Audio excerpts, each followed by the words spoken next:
I gave people all the stuff they really needed.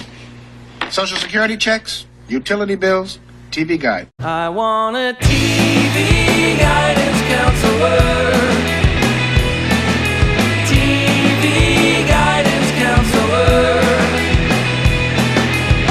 Staying up to watch all night, and everything's gonna be alright with my TV guidance counselor.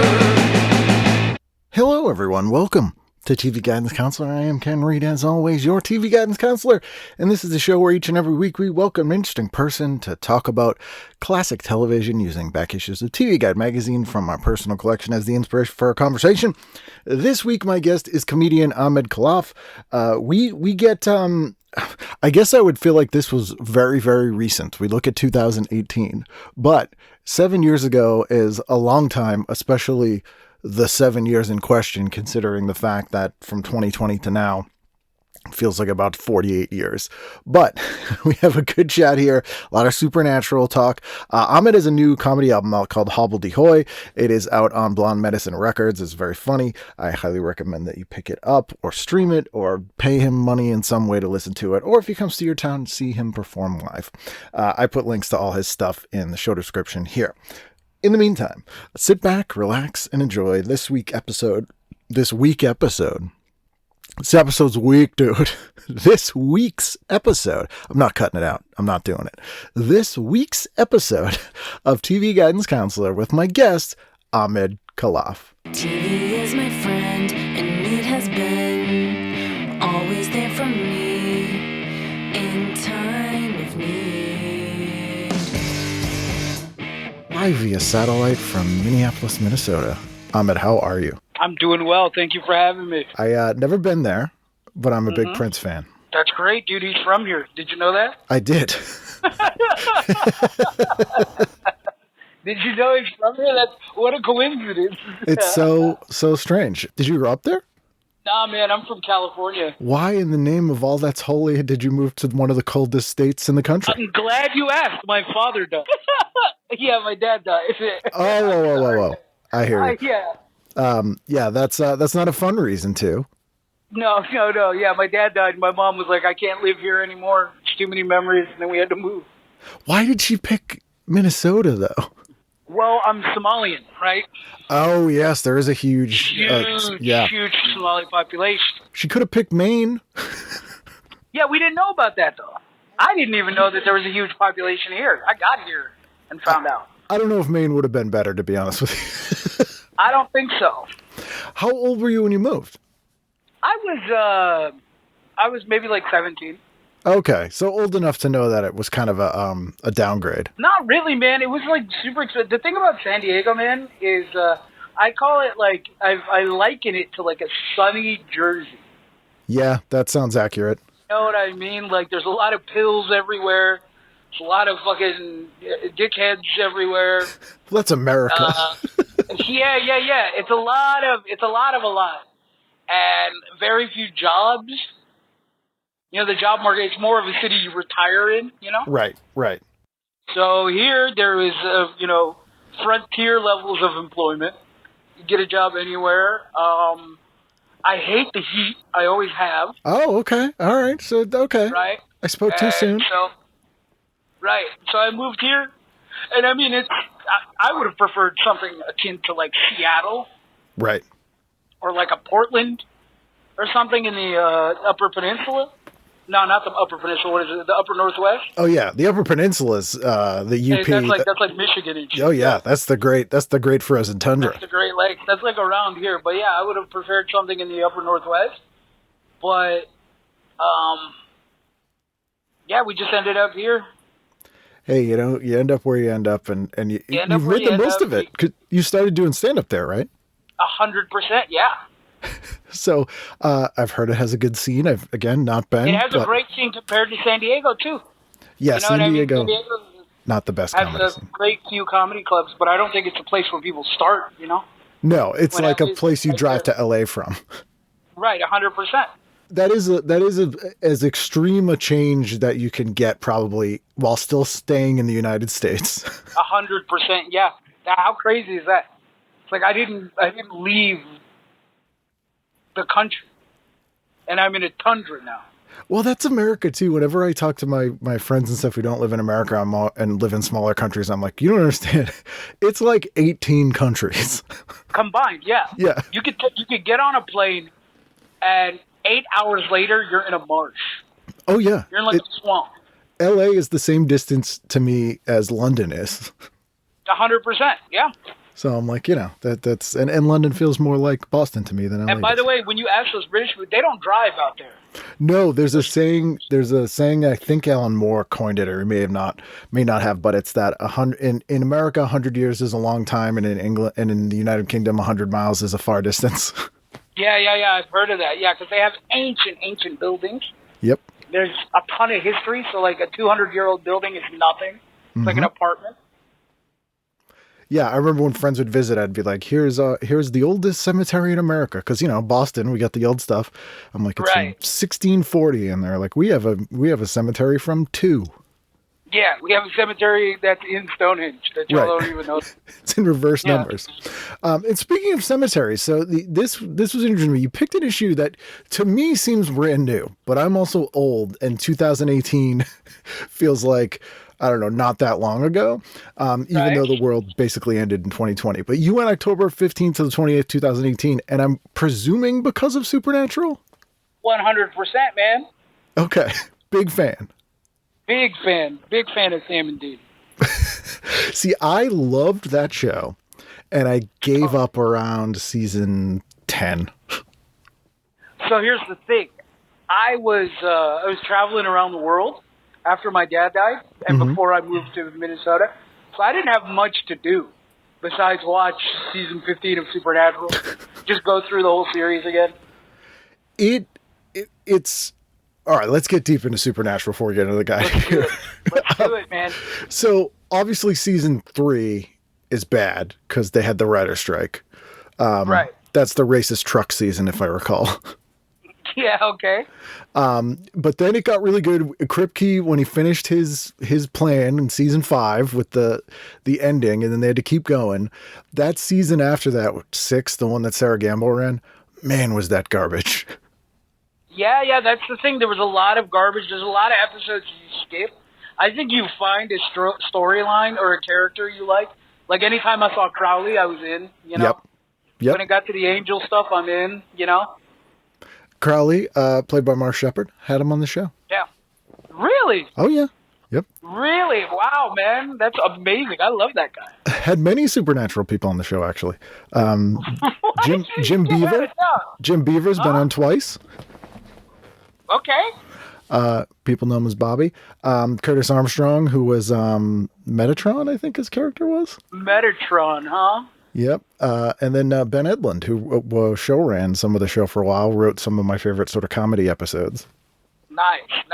I like Supernatural a ton. It picked up more for me when the Men of Letters stuff started again. The Men of Letters, see, right there. Yeah, I love the Men of Letters. Here's what I liked about Supernatural, though, and this is a weird thing to like about a show.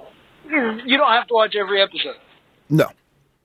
That's the best part of it. You just go, all right, I'm tuning in for... They don't insist upon themselves, Yeah, I feel like the push for... I'm making air quotes. The golden age of television stuff that we have now, that everything has to be serialized. Not everything needs to be serialized. Like Supernatural didn't need an underlying arc necessarily. Burn Notice, which I loved, didn't need an arc. Like you can just have Case of the Week, and it is perfectly okay. You can just have Case of the Week, but then also if you have an overlying arc, you hit them with it previously on, and you're on your way, dude.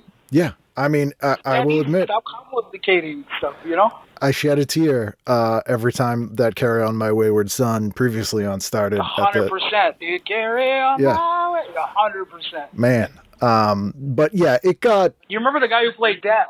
Dude, that guy was perfectly cast. Oh yes, he looked like he was a skeleton. He looked like he was, but he also looked haunted. Yes. You know what I mean? Like his gaze was just a guy who was so haunted, he was actually over it. He was apathetic now. And I love that they had Matt Frewer as, I think, Pestilence, because he's Max Headroom. Mm-hmm. But yeah, and you had Metatron on, huh? Metatron was a great character. Curtis Armstrong, Revenge of the Nerds fame. Yeah, awesome dude. Has a very good book, a very good autobiography that I highly recommend. Huge fan of the Avengers TV series and Sherlock Holmes. He's a big nerd for those things. Nice.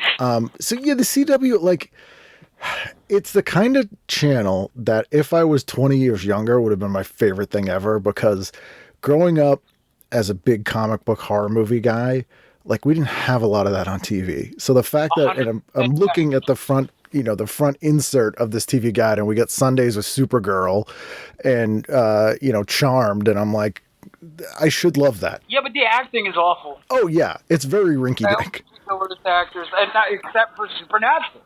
That's why Supernatural was so interesting, because it was like, it had the patina of a CW show, but there was far more depth and greater performances underneath all that. Sometimes. Sure. Hey, look, you can't, I'm saying the core cast. Well, see, that's where my problem is. I feel like the guest stars are always great, but then, like, Padalecki, most of his acting is Something Smells Bad. Right, but that's his whole vibe, right? You got to give up on him. Their True. dynamic is like, he's like a pain. They always talk about it, even in the writer's room. It feels like a joke, where they're like, he's always got the big puppy dog eyes. You know what I mean? He's always playing that out. Right. Right. And so I think they were sort of tongue-in-cheek, like, yeah, this is what this guy's got. Sammy?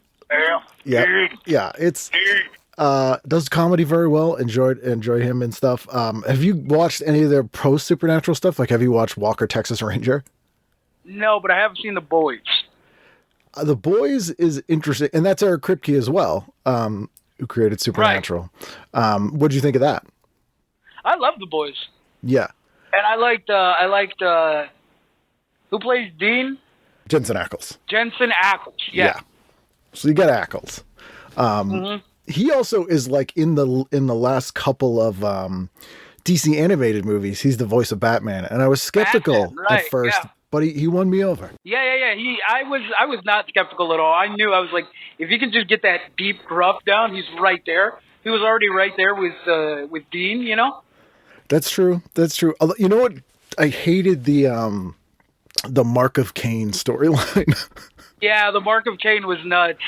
That just it was a bit too long-winded, but yeah. I like the idea. I like the comparison of the two brothers. I really like that. Yeah. I mean, I feel like that would have worked good for an episode of the week, and they tried to get as much juice out of it as the Demon Blood Sam thing, and I'm like, no. This is not a multiple season arc. No, that's a one season barely arc. Yeah. We'll give it a season, maybe half. Absolutely. And it also is funny to me as the show got on, where they kind of run out of monsters. So they're like, oh, now the Wizard of Oz is a thing, and so is fairy tales. 100%. Yeah, you're just becoming Grimm or whatever. I never saw Grimm, but is Grimm any good? That one sucked. Okay, because it was on forever. Because they tried too much with the monsters. There were no practical effects. And so it was all CGI. It was like the worst kind of CW CGI, too. Oh, yeah, like that's NBC CGI. It was awful, dude. Yeah, that is not what you want. And I understand there's budgetary restrictions. But when I was growing up, we had shows like Monsters and Tales from the Dark Side that had no budget and still had practical monsters that were pretty 100%, decent. Yeah. No, I'm not buying this budgetary restriction thing. Yeah, it doesn't work. Okay, use practical effects. I agree with you. If it's not economically feasible in this day and age, then Tinseltown is done, dude. Yeah, it's true. Like, I can't imagine that it would cost not as much as just a really bad computer animation. So we're into this issue. So I was trying to remember, like, what I was even watching around this time. And it's funny because there's two shows I really liked. The original go-rounds was Murphy Brown and Roseanne. And this is when the Murphy Brown reboot happened. And when Roseanne... and then I saw the Connors as well. Yes. And I have to say, I like what I've seen of the Connors. It feels like an actual continuation of Roseanne and is funny and a good show. But they give it a 67% of people say no, they shouldn't do it. Yeah. We had sense back then, dude. We weren't we weren't, we weren't going to just pay money for a reboot every, Well, I think they can work when it's not just like a nostalgia trip. The season 3 of Twin Peaks is amazing because the whole thing is like, oh, you guys want a nostalgia trip? This is what you think you want? No, you don't. Here you go. Oh, you happy now? It's like making them smoke a whole carton of cigarettes because you got caught smoking one. And the Connors was a little bit like that, where, obviously Roseanne had to be killed off the show because she's an absolute lunatic. But it kind of worked out better because they were like, oh, you want to see what the Connors would be up to today? Well, Roseanne's an OxyContin addict and dies. Yeah. That's hilarious. Yeah, just that alone is funny. But that's oddly consistent with the sort of tone of the original show. 100%. Yeah. Totally right. It would make sense that, Roseanne got hit during the opioid crisis in the early 2000s. Yeah, she got absolutely. prescribed the wrong thing. Absolutely. And she, even before they killed off her character, like her idea was that Roseanne would become an opioid addict in the show. And you'd slowly see it. So she kind of set up she planted the seeds of her own demise. Of her own demise. Yeah, she should have never put that in there. Which is kind of fantastic. And this is sort of Halloween week too. So one thing I did watch in here is The Chilling Adventures of Sabrina, which I remember enjoying, but I don't think I even finished the whole series. No. I never watched any of that. The Chilling Adventures of... Is that like Sabrina the Teenage Witch? Yeah, so there was... The Archie Comics averse got like this weird, dark, goth kid sort of reboot in the comics in the early 2000s.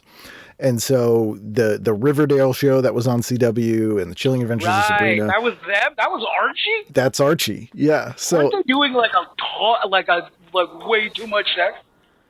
It's like Riverdale was like a sex show, wasn't it? Oh yeah. Well, not yeah. I mean, it's definitely in there. But there's like werewolves and like murders. It's really like, yeah. It's it got called Teenage Twin Peaks, but it's not super accurate. But it's definitely like a dark teenage show. It's nice.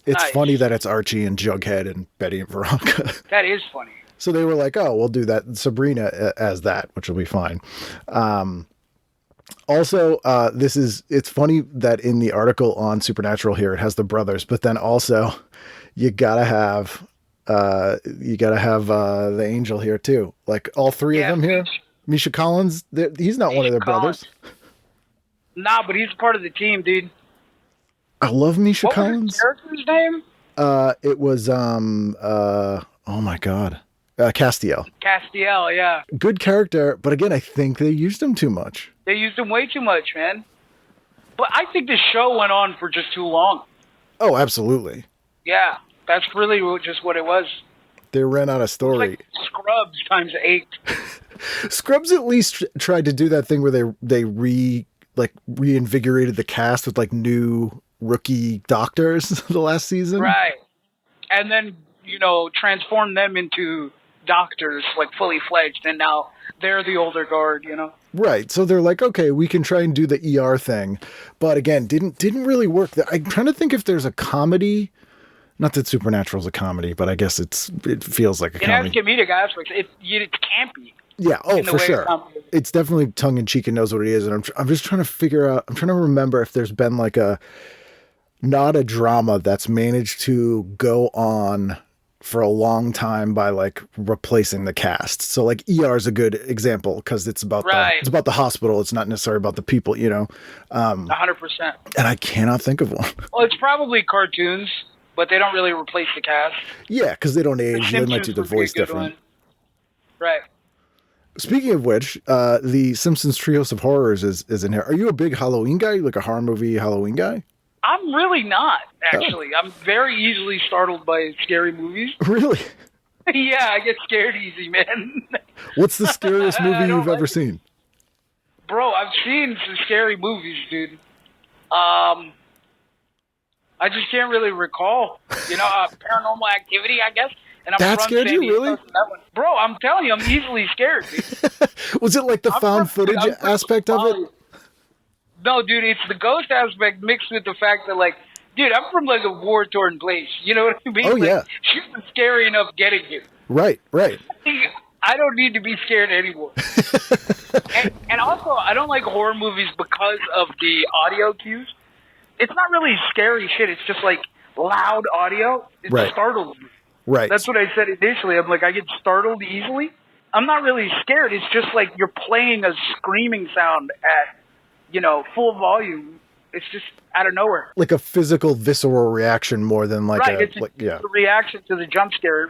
My breath catches in my throat. I don't like it. No, it's that. So you don't like the roller coaster aspect of it. No. I don't like when they goes like wee, Right.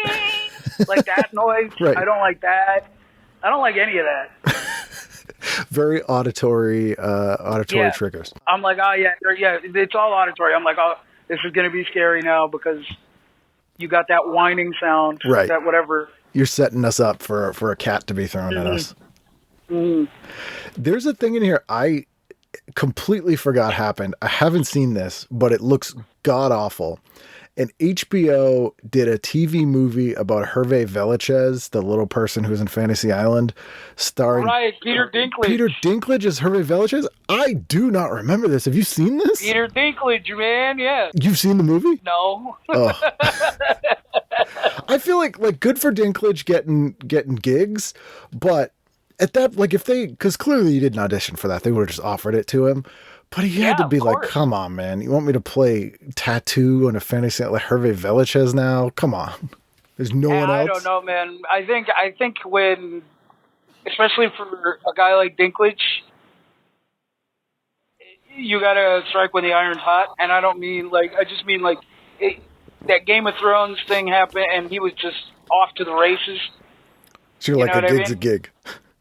A gig's a gig. And, I mean, let's be honest here. How often is Hollywood calling, little people? Maybe they should do it more.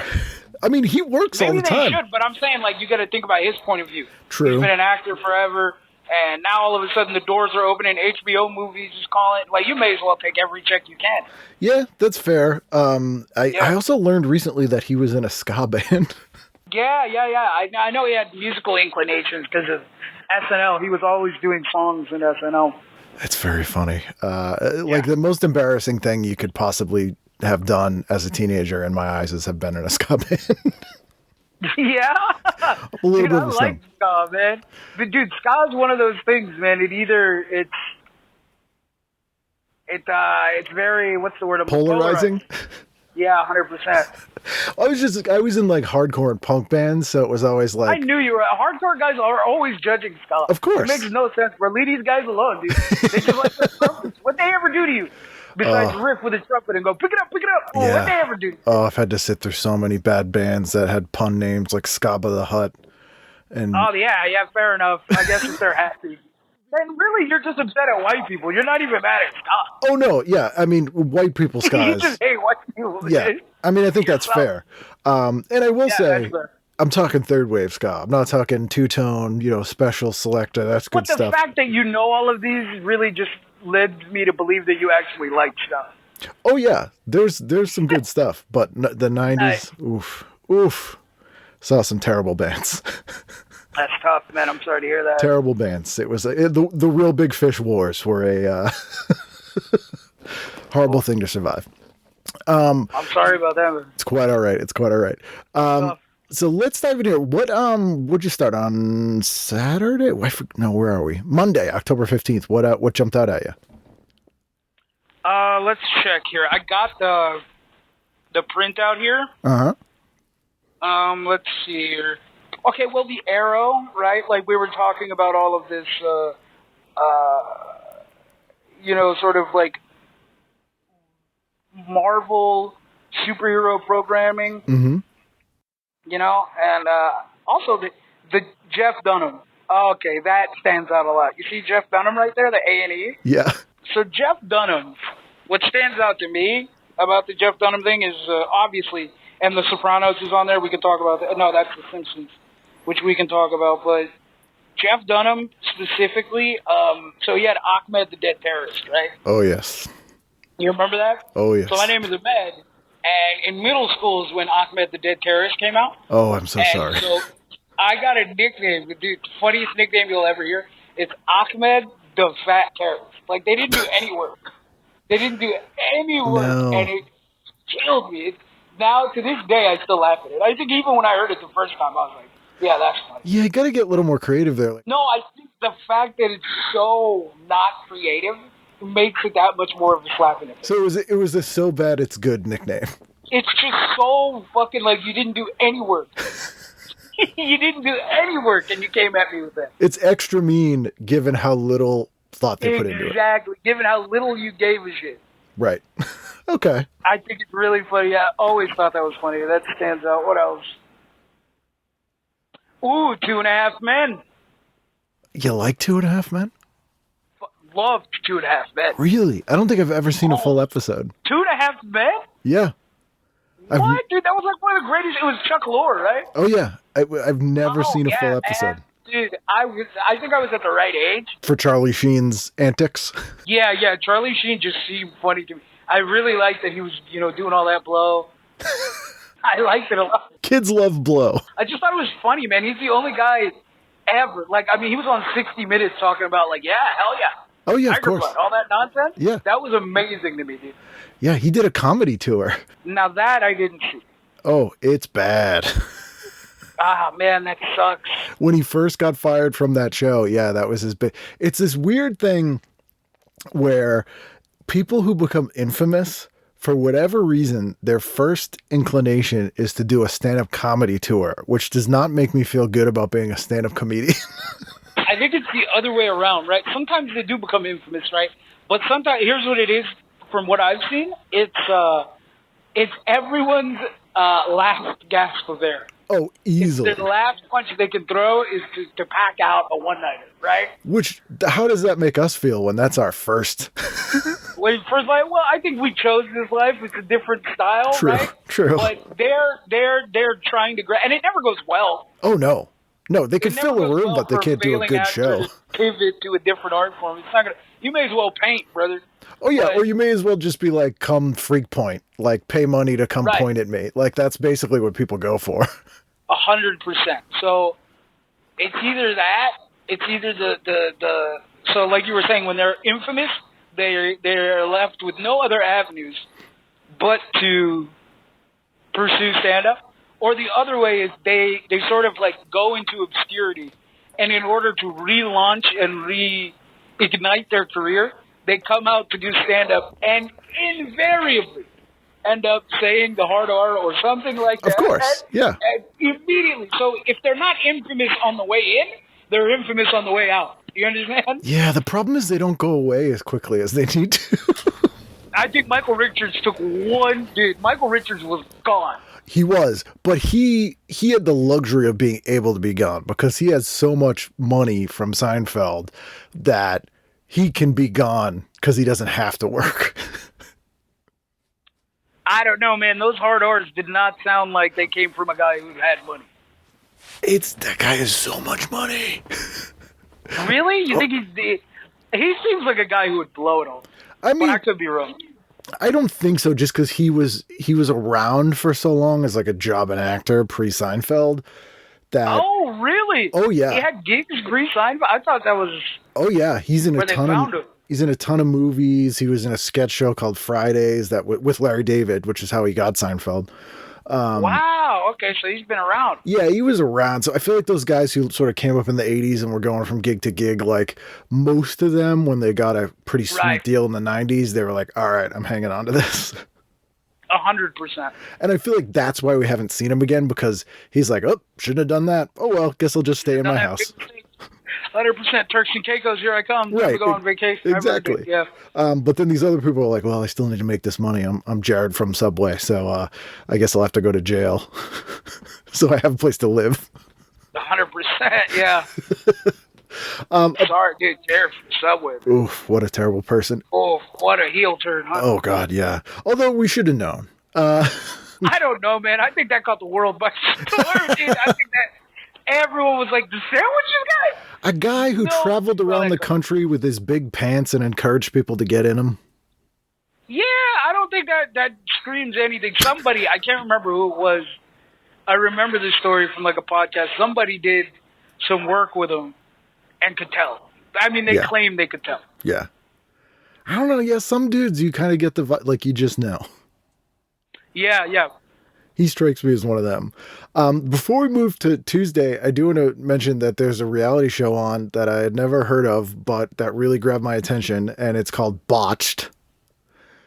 Oh, you don't know about Botch? No, and this is apparently about botched Surgeries. cosmetic surgeries. Yeah, But yeah, 100%. my favorite thing here is on the 8 o'clock Botched, it describes what that episode is about, and it says Botched, a supersized butt. Nice. That's literally like some person's going to be like, Botched sounds it. What's Botched about tonight? Oh, okay. All right, I'll watch that. Supersized butt. Done, dude. Supersized butt. That's what they're leading off with. Oh, man. Tuesday, what jumps out for you? Oh, dude. Men in Black, dude. Great movie. That Men in Black show, and that's nice, dude. Will Smith's heel turn in life. I've never seen the sequels, but I enjoyed the first one. Yeah, they're all right. TV Guide What gives else? it 3 stars. That's pretty decent. It's pretty decent. If it's the first one, then that's a dub all the way. They also give 28 Days Later 3 stars, which is on at the same time. And they give Army of Darkness 0 stars. So, and Tremors only 2. So I take umbrage to this, to this TV Guide, rating system in this particular issue. Oh, they got Straight Outta Compton on this one, too. Yes, this is the made-for-TV movie about the NWA. This I've never seen, but all the clips I saw, it looked so bad. It looked like a sketch. Oh, that sucks. It just looks silly. Like all those sort of made-for-TV, ripped from the headlines, like real-life stories that they were huge at this time. There's a few of them. This one just looked really silly. I don't remember anyone saying it was good. No, I don't think so. I think the movie with Deshae Jackson got a lot more love. Yeah, oh, that's right. There was a theatrical movie, and then they also did one on FX, right? Right, it was a theatrical movie with Ice Cube's son in it. That's gonna be weird. Playing your dad, not even a character. I mean, your dad no one played. else looks like it. I mean, he looks exactly like him. True, but like as an actor. Who better though? But wouldn't that be just a weird thing to play? Like, I don't know. I feel like it'd be such an odd, like you'd feel obligated to do it, but also you'd be like, I can't make this my own, but also I don't want to turn down, you don't want to Dinklidge, you know?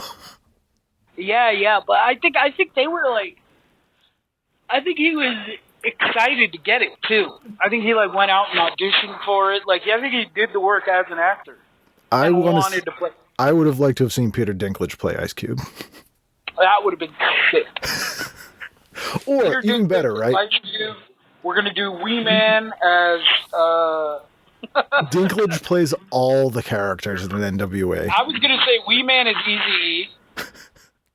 I feel like Wee Man strikes me as the guy. Dinklage could be MC Ren. And 100%. we make Eazy-E animated. He can be a fully animated character. Yeah, okay. And then But like anime, not cartoon. Yeah. Like a Japanese anime. Yep. Easy. Speed Lines anime, and then we cast Speedline. we cast someone unconventional as Suge Knight, like Whoopi Goldberg. Shaquille O'Neal. Oh, Shaq, yeah, that would be decent. That'd be perfect. We just made $1 million. Sounds like a romp. We just made $1 million. Yeah, it sounds like a romp. So then let's do Wednesday. What are you doing? Wednesday. Riverdale. There we go. Yeah, it's not bad. Empire. Empire is hilarious. What was Empire? Oh, Empire was the one about like the rap label? Yeah. The Black Rap family. And what's his name was in it? Terrence Howard. Oh, okay. Yeah. American Dad.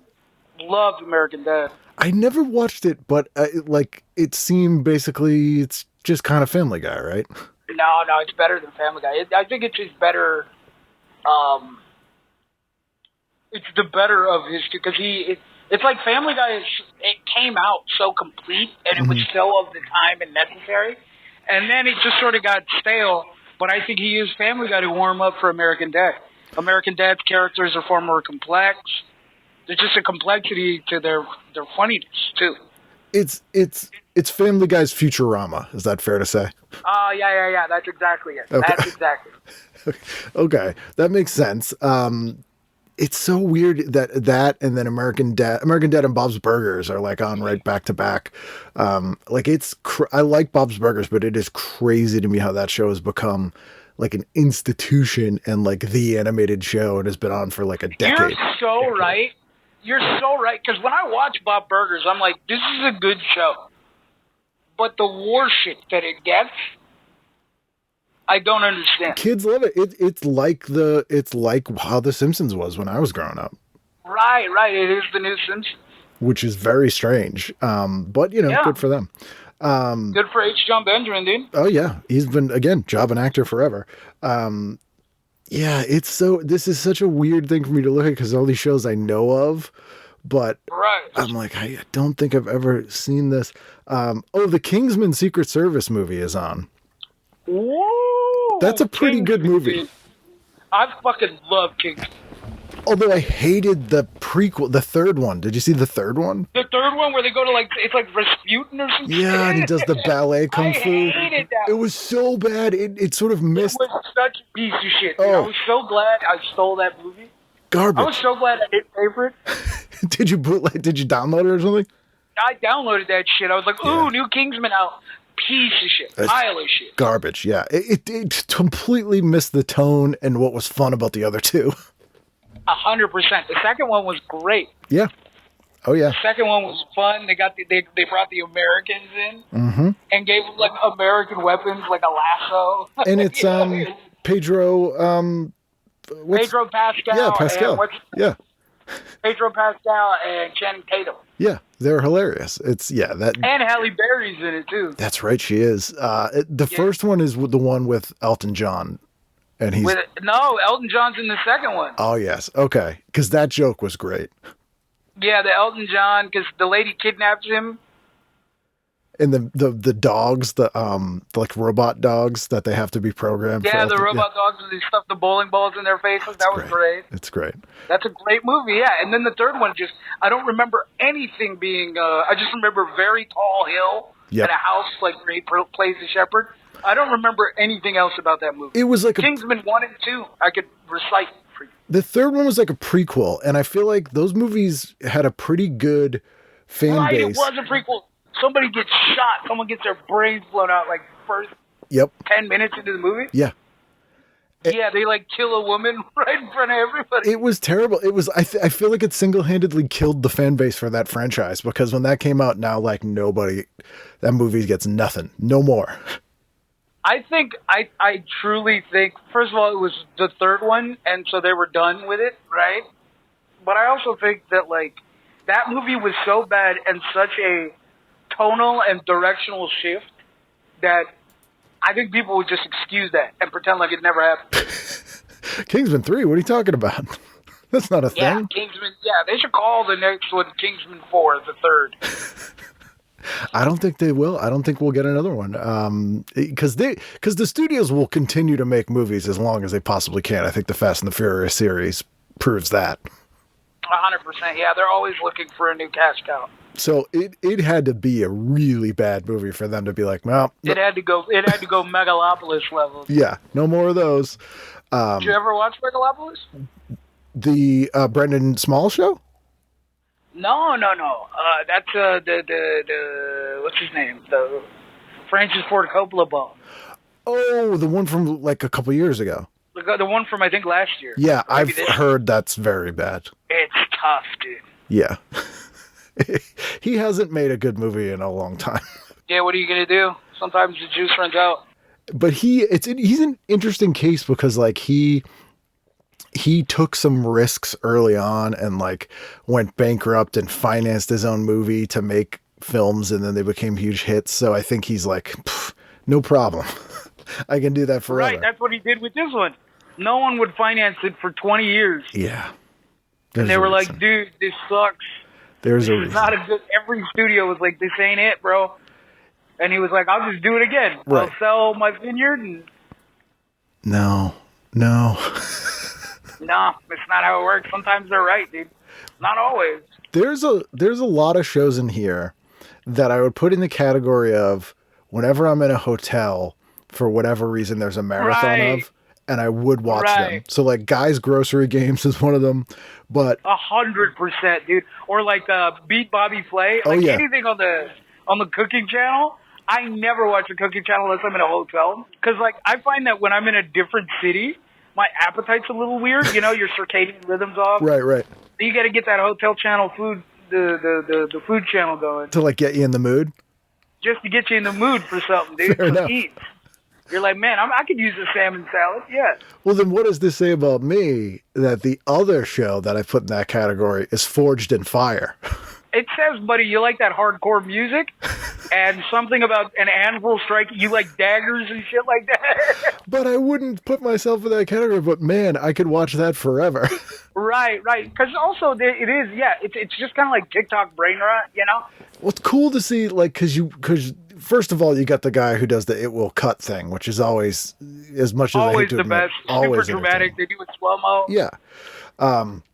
And unlike most other reality shows, I don't like when things go wrong, even if I don't like the contestant. When you're like, he's going to quench it. Oh, shit, it broke. Yeah. No. It is sad. Because it is a craft, right? Yeah. It's not just, it's also the guy. I don't feel sorry for a lot of reality. I mean, I do have empathy for him, but, like, I've never felt sorrier for a person than like a failed blacksmith for some reason. I'm just like, oh, poor guy. Because on those cooking competition shows, like usually the people are like a home chef or whatever. But for these people, it's like there kind of really isn't anything as like an amateur sword maker. Right. And I think it's a noble and fun thing to do. And I it's one of those things where you're like, I want to live in a world where blacksmithing is valuable. Sure. And you just feel so sorry for these guys. And I really, because like cooking is one of these things you have to do, right? Like in life, to eat, And aesthetically, there's a lot that you can control when you're in one of these cooking shows, But with these guys, it's like sometimes like the oven is messed up, right. And they don't smelt it right, and it just was failed from the start. And you see how hard they're working, and it doesn't cut. It's the saddest thing. There were impurities in the smelt. Yeah, exactly. And they freak out. It's beyond their control. That sucks. Well, because I imagine they have a reputation in their career. Did you see one of the dudes who was on that show and won has like a knife store in Texas, I think? And it's a place to have one. Some people came in with an antique Nazi dagger. Have you seen this footage? No. It's amazing. So these people go in, and he's like a big burly guy with a beard, and they're probably like, this guy will love this. And they want this Nazi dagger, like, restored. And he looks at it and he goes, nah, I don't do Nazi shit. Yeah. And it's this couple, 100%. They're like, what? And he's like, yeah, I'll un-Nazify shit. I'm not going to re-Nazify shit. Like, get this out of here. No, never again, yeah. And so they were like, oh, okay. Like, what the hell? Like, they thought he was going to be like, awesome, dude. Awesome, thank God, a piece of history. I just don't think man, there was that, we were talking about comic books. There's that scene with the Joker, and I believe, is it the Joker and the Red Skull? Is that different comic different, companies? Yeah. Red Hood. Companies, Thinking of Red Hood? No, because it's a Nazi character, and it's the Joker.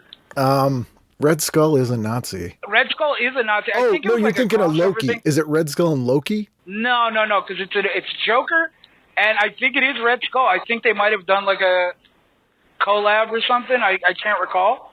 But it is, they don't work together because he's an American. Let me check if I'm... That would make sense. Let me double check. It would make sense. Yeah, he's like, what? He goes, this isn't a gimmick? All right, Joker and Red Skull. Let me see. Yeah, it's the Batman and Captain America crossover? I don't think I've ever read 97. that. 97, yeah. And the Red Skull, right here, yeah, he goes, you mean that's not just some crazy disguise? I've been working with a Nazi? And he's like, but of course. He whips out his gun immediately. Yeah. He draws left. He's like, I'm a goddamn American. You get the hell out of here. Yep. Yeah, it was one of the coolest Joker things I ever saw. Back when we could all agree that was bad. Yeah, even the Joker is like, but I think that is it's so anti-American. People really don't understand. I can't believe these guys have fooled you into thinking that it's American to be a white nationalist. It's completely bonkers. And as It's someone, completely not what we stand for in this country. no, And it's like you're proving yourself un-American decidedly Yeah. by getting on board with some of this nonsense. oh yeah. And as someone who's literally spent the 90s like physically fighting neo-Nazi dudes. Oh yeah, you were in the hardcore scene. There are a ton of them in there, man. Yeah, it's insane because to go on a tangent for a minute, because these new ones are all a bunch of fucking nerds, like Yeah, they're all history dorks. but like none of them have ever been punched in the face. Like, Oh, of course not, man. There was anti-bullying in there. oh yeah, so like the ones that I knew of or had to deal with growing up, like these guys were psychos. Like they were like, oh no, I know everyone's gonna try and stab me and punch me, and I'm okay with it. Like they were like that into it, And these nerds, they need to be bullied. They do, man. I just don't understand, and I never will, man, because I'm black. Like, I just don't get any of that shit. No, it's very weird. It's also German. Like, bro, what other German shit are you into? You know what I mean? I used to have a bit about, and I stopped doing it because it was too it's just like not funny anymore because these people are lunatics, but about how people were more willing to forgive war crimes based on how much they liked that country's ethnic cuisine. Yeah, which is why Italy and Japan, even though they were the two-thirds of the Axis, no one cares ananymore. No one cares, right? They don't even come up. Germany had beer, we didn't give it up. Yeah, they're like, we love sushi, we love pasta. But Germany, people are like, pretzels are okay. And then even though Russia was on the side of the Allies, people are like, fuck them. Well, yeah, that's because of the Cold War. Right. Oh, I know. But it was just like, we don't even know what kind of food they have. We don't care. Yeah, they got bullshit over there.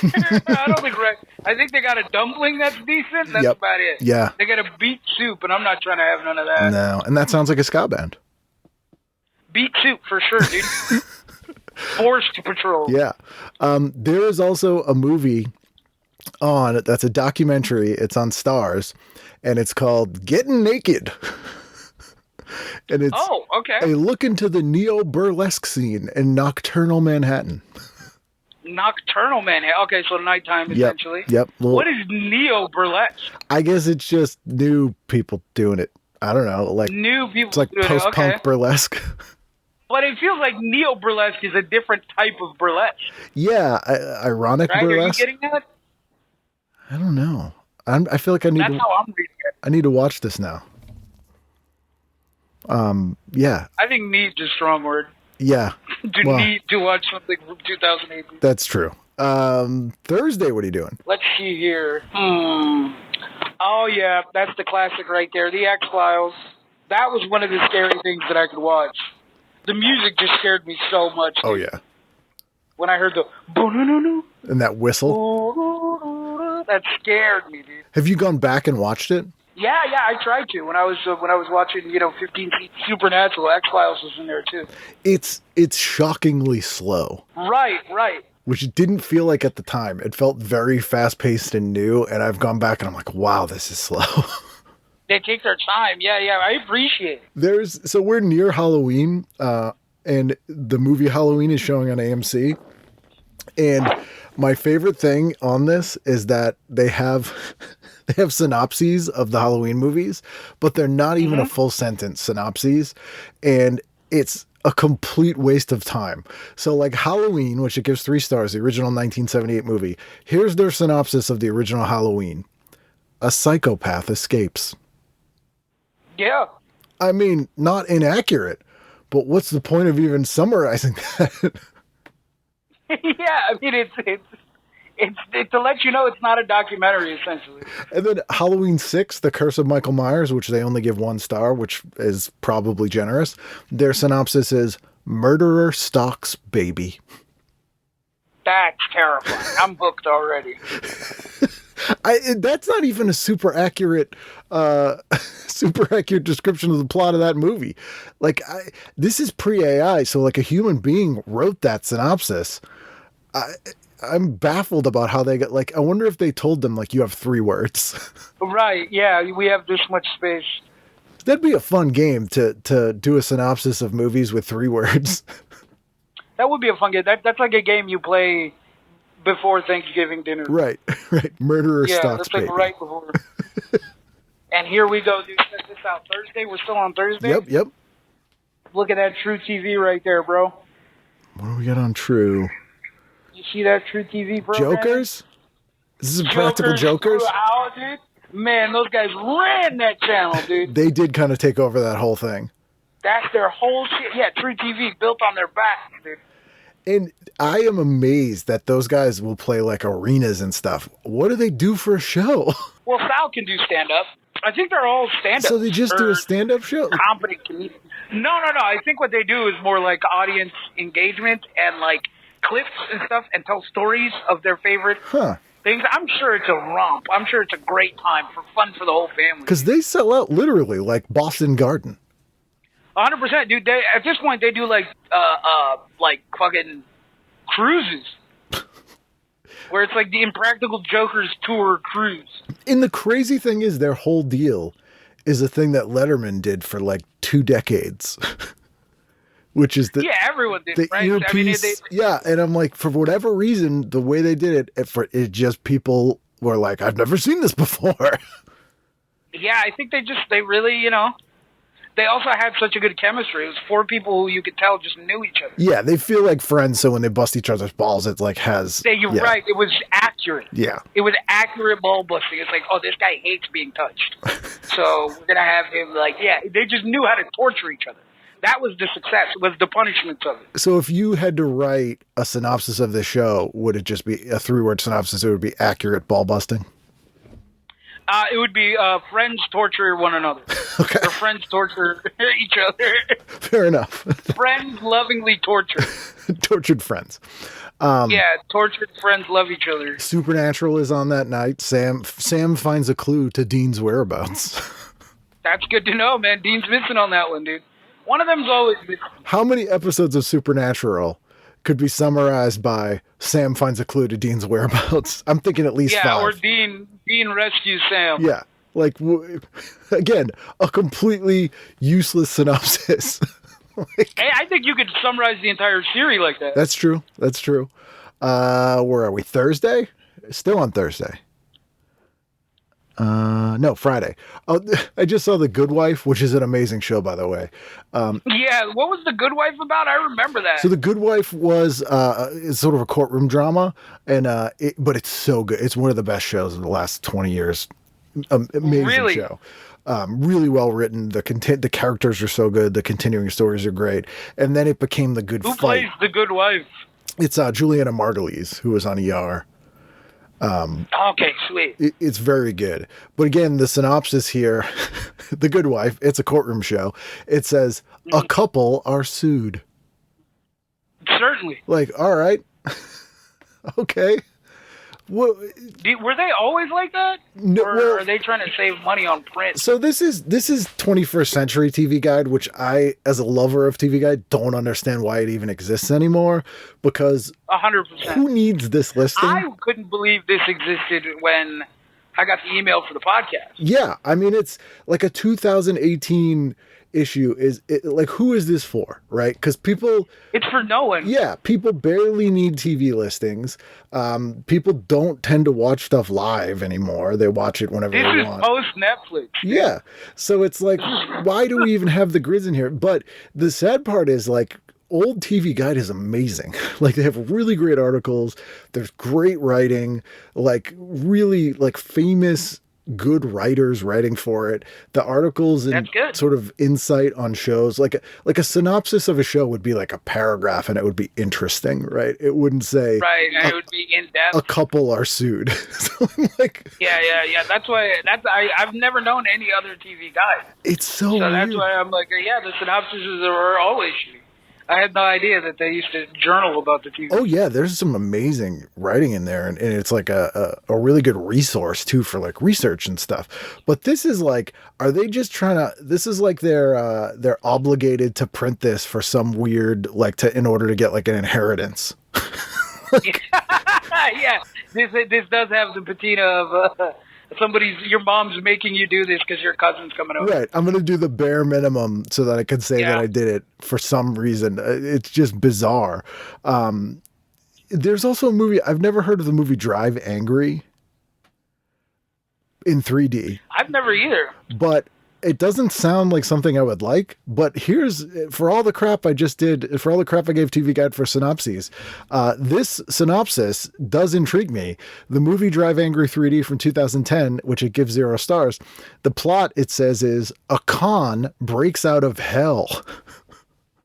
Now that's awesome. I would see that. I fully would, dude. I'm sold based on that synopsis. That is a terrific synopsis. A con breaks out of hell. Greenlight that movie. Here's the money. Make that 100%. movie. 100%. So are we on Saturday now? That's Thursday still. Jumping to Friday. What are you looking at? I guess I was looking at Friday for the X-Files, right? It's on every night on BBC America, which is a whole other ridiculous thing because the British took it? Why the hell is the X-Files on BBC America? Why the fuck do we have a British broadcasting channel in America anyway? I thought we were done with these people. Why do we have it and it's not even what it says it is? Right. That's not a BBC Why is show. Top Gear on that? Like, why is the British broadcasting channel in America playing an American show? Showing shows from Fox. It makes 0 sense. And I think, going on here? Yeah. Insanity. There's layers upon layers of insanity on that one. Oh, and the X-Files, dude, their synopsis is... A submerged car. Mulder is taken. 2 vanishings. Desecrated graves. Like what? Yeah. Throw on the desecrated graves. Yeah, I'm like, come on, man. Once again, the Halloween synopsis, a psychopath escapes an institution. So a little bit more information there. As if people were like, well, all right, I see that he escapes, but from where? Dude, look at Easy A. That's a great synopsis right there. Oh, where are we on Easy A? It is on Encore. Easy A, 2010. A student fakes having sex. We've all been there, brother. You can't judge. You can't judge. Who among us hasn't? How is that a synopsis even worth writing? Dude, that grabbed my eye completely. I go, wow, now that's a hook. Or this one, You're telling me this character is relatable? The Usual Suspects, very famous movie. The synopsis of this movie is a heist goes bad. The heist goes bad, dude. Is that not fair? I mean, it's not wrong, but it's also not useful. I mean, what if no one knew? I didn't know what The Usual Suspects was about. Would that make you see it though? I'm not really a movie guy in general, so probably not. Because I mean, Underworld Evolution is on after Easy A, which it only gives 2 stars, and that is Vampires Battle Werewolves. All right, now I'm back in. I'm watching. That I'm watching every day. Yeah. So it's this is very all over the place here with this night. Where are we? Saturday night. What are you doing? What are we doing for Saturday here? Let's see. The BET Hip Hop Awards, obviously. BET Hip Hop Awards. So this would be live, which is exciting. That would be live. Oh, actually, I missed something on one of these days. It was a UFC event. Oh, okay. Is that on here? It was a UFC event. It was Yoel Romero versus Luke Rockhold, and I remember watching that live. Was that like a pay-per-view? It was a pay-per-view, yeah. I remember this is how old I am. I've always been a big action movie guy. I did martial arts for a number of years. So the first ever UFC I was super excited about, and I got it on pay-per-view, and then I never saw a single one after that. Really? So that first one with the Hoist Gracie winning. With the elbows. Yep. Yeah, where a guy gets put in a crucifix. Oh yeah, there was literally no rules in that first one. So there was smash his head in. There were people wearing shoes and sneakers. Yep, and no headgear. I love that. Groin punches, and then I never watched another one. Oh yeah, the groin shots. The groin blows used to be completely legal in the UFC. Yeah. There was a great quote from a man who won a fight via nut shot. And he smashed this guy's nuts. That's a good synopsis. Man wins fight with nut shot. he wins the fight with a nut shot. Several nut shots while holding the guy up as the guy's trying to crumble. And they interview him. I think he says, I turned his nuts into peanut butter. The interesting thing was that thing, after the first one, they realized how, even though the Gracie Jiu-Jitsu is incredibly effective, it's very boring to watch. Oh, 100%. It's just waiting a guy out for like minutes on end. And they were like, oh no, what do we do? Yeah, it's not, they were probably so happy when guys like Ken Shamrock and everything showed up, Chuck Liddell and shit. Butterbean. They were like, oh, thank God. So I've never seen, it's crazy to me that's become like the new boxing and WWF all rolled into one. But I totally lost track of all of it. Yeah. I mean, it's easy to lose track of as well. But yeah, so that was a good thing. That was a good fight that you remember. Did you steal it or did you purchase it? Bro, I've never bought a single UFC. Dana White's stealing from his employees. Yeah. Why can't I? He's a bad person. Yeah, I think we should steal from him. He's a bad person. At least I could do is steal from him, too. Yes, thank you for your service. Hey, you're welcome, buddy. Yeah, so this Friday night, I'm trying to see if there's anything I would... So it is Halloween month, so like... I probably did. We're on Saturday. Yeah, we're on Saturday, and I probably did watch. And like, if there's a horror movie on, I'll watch it. Like Silver Bullet's on, Christine is on. They're doing a lot of Stephen King movies, but also Adventure Time. Suicide Squad's on. Yeah, so I don't know. Check out the Suicide Squad synopsis here. No, dude, the one right before it, Batman versus Superman. What movie? What channel is it on? It's TNT. Here we go. Okay, Batman versus Superman. So the title of the film is Batman versus Superman, and the synopsis is Batman and Superman clash. Done. Suicide Squad. Supervillains team up for a government-sponsored suicide mission in exchange for reduced sentences. That's a complete synopsis. That's the most complete synopsis I've seen in this entire issue. 100%. Yeah, I can't even be mad at that one. Flawless, guys. Just more like that. They got a guy out of retirement to do that. Oh yeah, he was like, we got this. It's old home week here, because they called in the big guns for that one. Here's the weird thing. So they have Freddy versus Jason is also on Paramount at the same time.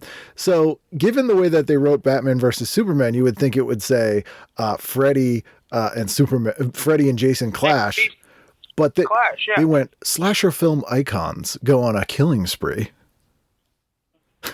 Right. I guess you can't. You got to show some semblance of work. And then their synopsis of Nightmare on Elm Street: a dead killer pursues teens. Beautiful. I mean, this is poetic. They're like haikus. Yeah, this is rough. I hated that Suicide Squad movie. Bro, you're going to love this one. Oh, what do you got? Do you see the Forrest Gump synopsis? Oh, yes, I did. Please, you do the honors of this one. This is beautiful. 4 stars. Forrest Gump, 1994.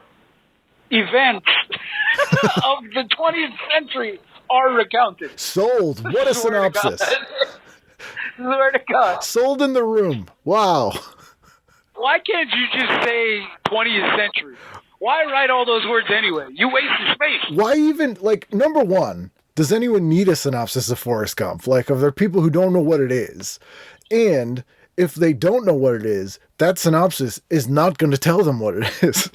Yeah, that synopsis does nothing for Forrest Gump. So why even bother to fill that space? You got to do something, man. A lot of people are justifying their jobs, man. I guess, but I'm so baffled by this late period TV guide. It is real weird. Right. Yeah, you're also looking at the death throes of a company, by the way. But they still publish every week. Yeah, but they probably turn the staff over every week, too. Oh, yeah. And most of the stuff is just press releases and stuff. Yeah, I imagine this is all interns. Right. It's all interns at this point, dude. It's 2018. But, man. You know what I mean? People aren't even watching TV. No. Forget the TV guy. So weird. A dead killer pursues teens. Events of the 20th century are recounted. I feel like you could take events of the 20th century are recounted and put that next to 85% of the things in this TV guide, and it would be an accurate description. Yeah, 100%. Like, you could put that towards like political stuff. Oh, anything. Like, what a waste. You can do that to, like, honestly. It might as well say just like some stuff happens. You may as well just put, check this out. Right. It's a movie. It's a movie. It's got, honestly, you may as well describe movies. You may as well go on shoot filming with themes, makes pictures look like it moves. Right. It's about 90 minutes. It's about 90 minutes, and it's like a moving picture. But then The Mummy, the 1959 Mummy, which I only gave 2 stars, which is kind of shocking. Which is absolutely a shame. Yeah, it gets a full sentence. A mummy seeks revenge against an archaeologist who tampered with the resting place of his lover. Right, that is complete. But then after Not only is that complete, I'm telling you, man, yeah, they're calling out the big guns for the movies. I wonder if this is like, they had like PR people who like had to, like advocate for their client and be like, hey, come on, I got The Mummy. Why don't you give him a full sentence? Yeah, 100%. And they're like, I don't know. We only give Forrest Gump 4 words. Being like, if you give The Mummy a full sentence, I'll let you get away with some horse shit later on. Right. Right. Oh my God. Here's a great one. So, we're final night of the week, Sunday. Check out the Caddyshack one. What channel is that? It's on Sundance at 8:00. Sundance at 8. Caddyshack, Wild Times at a Country Club are featured. That's right. Huh? It's not the whole movie. So that's not the whole movie? No, they're just featured. They're just featured. So what else is going on? There's some golf. Is it like a drama that cuts to... There's a puppet. And then so they give us that full sentence for The Mummy, but then The Mummy's tomb, a bandaged monster runs amok. A monster? You're going to misgender a creature like that, bro? But like a monster? How dare you? Someone's like, what's a mummy? And they're like, well, it's a bandaged monster. It's a type of African monster. Yeah, it's bandaged. Oh, okay. It's like an African zombie. People always seem to forget that Egyptians are African. I don't think people forget. I think that's like intentional. Maybe. I think they remove, because that means that Africa did something. You know what I mean? Library of Alexandria, Pyramids of Giza. Yeah. People want to keep looking at Africans like they're all Starving Marvin, from South Park. Right. They don't want to give them the respect of having like a top tier monster. The credit that they deserve, yeah. Yeah. Yeah. Because if there's you're not a horror movie guy, but there's a great, like super gory, bizarre movie from 1979 called Dawn of the Mummy.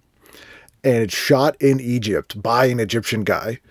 And it is nuts. It's like these fashion models. They're having pictures taken at the pyramids, and these mummies come alive and kill everybody. It's probably the best movie I've seen shot in Egypt. That sounds awesome, dude. And I feel like that synopsis would be like fashion models killed by bandaged monster. Yeah, dude, I'm completely. Look at these Omaha steaks. Look right under. Yeah. Dude, that deal, I mean, it's 7 years. That's insane. Yeah. Yeah. How much would that be now?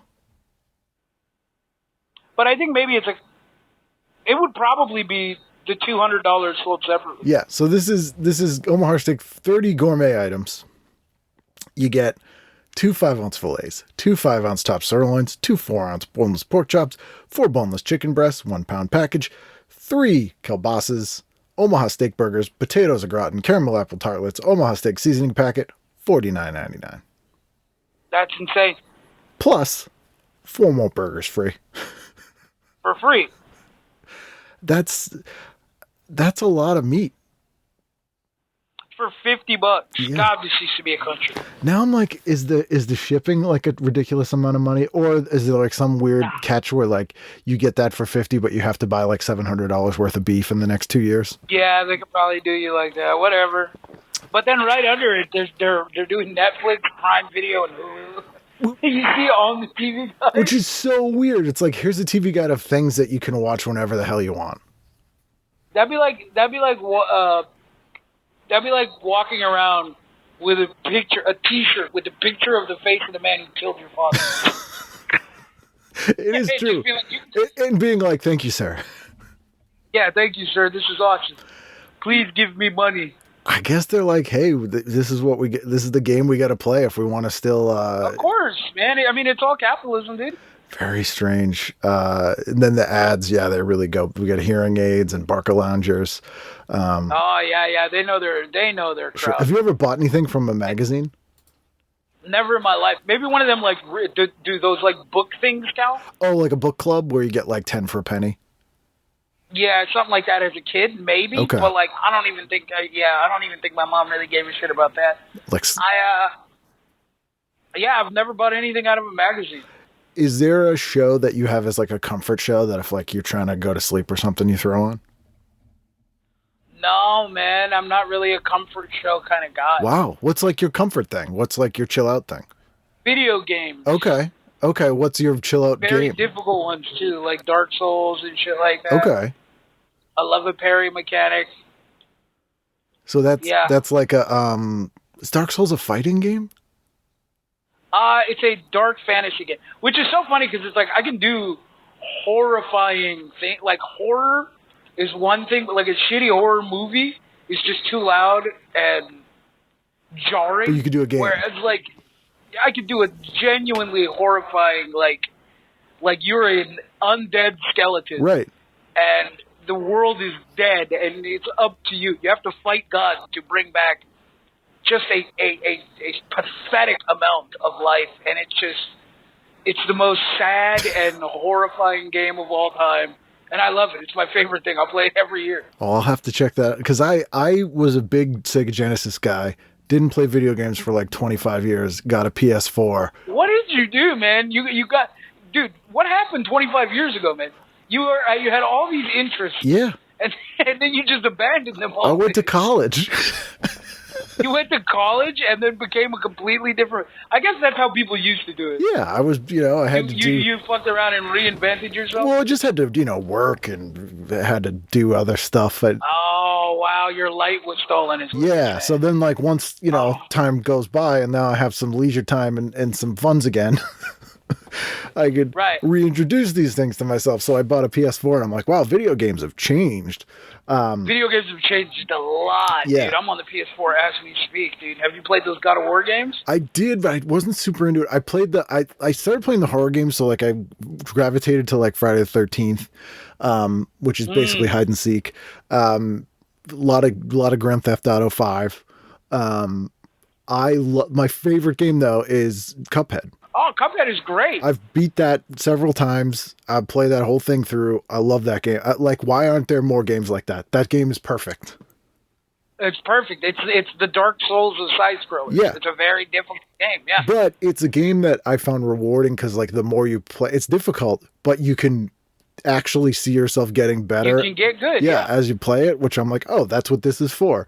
But then, like, I'm one of those people, if there's, like, cutscenes or storylines in games, I'm like, fast forward, skip. That's Dark Souls is awesome. There's not really a lot of, like, lore. Okay. There's a ton of lore, but it's all in, like, items that you read at your pace, and you can skip every cutscene in the game. Nice. All right, I'm going to fire that up tonight. In fact, it's like a meme in the community. Every time you start, she says, somebody says something like, welcome Ashen One, or something like that, or awaken Ashen One. And the meme in the community is awaken Ash, and then you cut it off because you're already started the game. Yeah. All right. I could get on board with that. Well, I'm gonna play that. It's a great community. Dark Souls 3, play that one first. And if you like the mechanics, go backwards, or is 3 the latest one? Go backwards. Yeah, go backwards. All right. You've convinced me. Dark Souls 3 is what I would recommend because it's everything you want in a Dark Souls game, and then it's the newest one. So they did a ton of work. It's the one meant for the PS4, you know? Well, all right. And then afterwards, you can go to Elden Ring or whatever if you want. So to wrap up here then, Ahmed, give me a 3-sentence synopsis of Dark Souls 3. Souls are darkened. Perfect. You could work at TV Guide. Get a job there tomorrow. Yeah, for sure. Do you know anybody there? I do. I'll put in a word for you. Can you call Metatron and put in a good word? Metatron will be like, cool, hire this dude. He did it in 3 words. Yeah, this guy's good. Yeah. Well, thank you so much for doing this. It's been nice to meet you and great talking to you. Man, thanks for having me. Oh, baby, I see you in my There you go. That's Ahmed. Really fun chat. Again, by his album Hobble D. It is out on Blonde Medicine Records. There are links in the show description, or you could just Google it. Or you could Google Patreon and TV Guidance Counselor and go over there and give me $5 or more a month, and you would have got a PDF coffee. Jesus, I can't speak today. You know what? If you want a PDF coffee, I will send you a PDF coffee. I don't know how useful that will be to you, but just send me an email, ken@icanread.com or tvguidancecounselor@gmail.com, and I will send you for free a PDF coffee. But if you want a PDF copy of the 2018 issue of TV Guide we looked at, if you have $5 or more a month, you go to the Patreon. It's up there right now.